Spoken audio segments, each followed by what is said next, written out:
Salut à tous, c'est Antoine Moreau. Si vous aimez les voitures, vous êtes au bon endroit. Continuez à regarder cette vidéo, on passe tout de suite au sujet du Pour jour. neutraliser les gaz toxiques émis par le moteur à combustion interne, la voiture est équipée d'un convertisseur catalytique, installé à la sortie du collecteur d'échappement. Bien que la durée de vie de cet élément soit d'environ 150 000 km, il est assez coûteux de le changer, les pièces de rechange sont trop chères. La question se pose naturellement de savoir s'il est possible de nettoyer le convertisseur catalytique et de prolonger ainsi sa durée de vie. Réponse: le nettoyage est autorisé, mais il n'y a aucune garantie de résultat positif. Le problème est très répandu et mérite un examen plus approfondi. Quand faut-il nettoyer le neutralisateur? L'appareil, d'apparence similaire au réservoir du résonateur, est un conteneur avec deux tuyaux de raccordement. À l'intérieur se trouvent de petites alvéoles en céramique recouvertes d'une couche catalytique à base de métaux nobles, d'où le prix élevé de la pièce de rechange. Les gaz d'échappement encrassent les alvéoles avec de la suie et des dépôts de carbone, rendant progressivement le neutralisateur impraticable. Le nettoyage ou le lavage du convertisseur catalytique donne un résultat positif et prolonge la durée de vie de l'élément dans ce cas, si la procédure est effectuée à titre préventif, bien avant que le problème ne se produise. Lorsque le nid d'abeille n'est pas endommagé et qu'il est simplement obstrué par la suie, stade initial de l'usure de l'élément. Si la structure céramique n'est pas fondue à cause de l'utilisation d'essence au plomb. Dans les autres cas, il faudra remplacer le neutralisateur de la voiture par un nouveau ou installer un arrête-flamme moins cher, ainsi qu'un émulateur pour le bon fonctionnement de la sonde de lambda. Le colmatage de la section de passage de l'élément se caractérise par les signes suivants: le moteur perd sensiblement de la puissance. L'accélération devient lente. La consommation de carburant augmente au contraire. Démarrage difficile du moteur.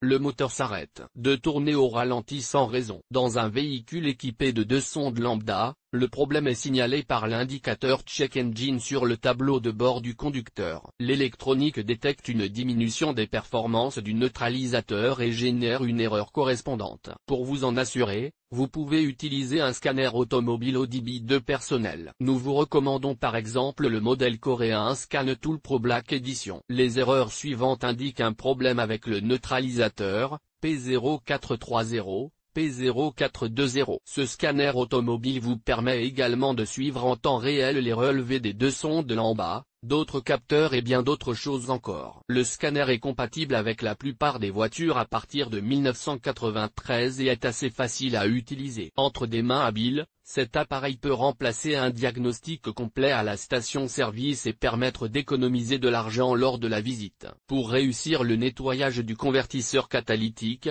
il est important de saisir le moment où le remplissage en céramique n'a pas encore eu le temps de se dégrader. D'où la recommandation: il vaut mieux laver l'élément à l'avance, sans attendre les signaux d'alarme. La procédure demandera un minimum d'efforts et de coûts financiers de la part du propriétaire de la voiture. Méthode de nettoyage et moyens utilisés. Les automobilistes et les maîtres des stations-service pratiquent trois méthodes pour nettoyer le convertisseur catalytique des dépôts d'huile et de suie. Le nettoyage préventif à l'aide d'un détergent est effectué à un kilométrage de 70 à 100 000 km, sans démontage de la voiture. Nettoyage mécanique.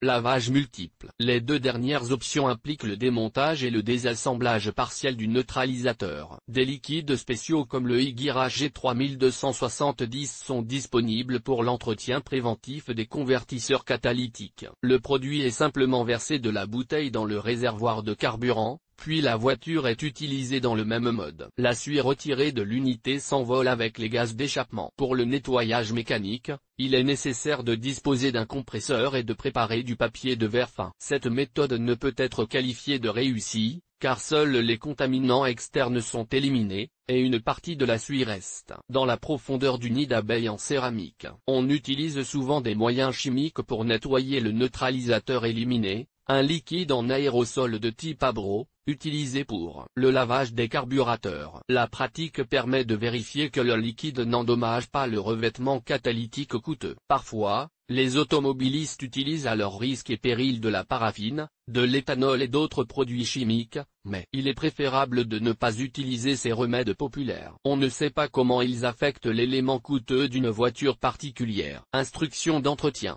Le lavage préventif du convertisseur catalytique avec Igir et des produits similaires s'effectue en vidant le flacon directement dans le réservoir d'essence juste avant de faire le plein. L'automobiliste n'a plus besoin d'intervenir. Pendant qu'il roule, le nid d'abeilles en céramique de l'élément est nettoyé de manière autonome et les saletés s'échappent par le conduit d'échappement. Pour nettoyer ou laver de ses propres mains un neutralisateur obstrué, il faut le démonter. Conduisez la voiture jusqu'au fossé d'inspection, débranchez les sondes lambda dans la voiture et dévissez les colliers qui maintiennent l'unité sur le tuyau d'échappement ou le collecteur d'échappement. Procédez ensuite selon l'algorithme suivant. Soufflez à fond le convertisseur catalytique des deux côtés à l'aide d'un compresseur, en appliquant une pression de 7 à 9 bars. Remplir le nid d'abeilles en céramique avec de la mousse aérosol à broc pour le rinçage du carburateur. Remplir l'agent par les deux raccords. Envelopper le neutralisateur avec un chiffon et attendre 20 minutes. Rincez bien la maille intérieure de l'élément sous la pression de l'eau chaude et soufflez à l'aide d'un compresseur. Répétez l'opération. Séchez le catalyseur et s'assurer que le nid d'abeilles en céramique est visible. Remontez l'appareil sur le véhicule. Remarque.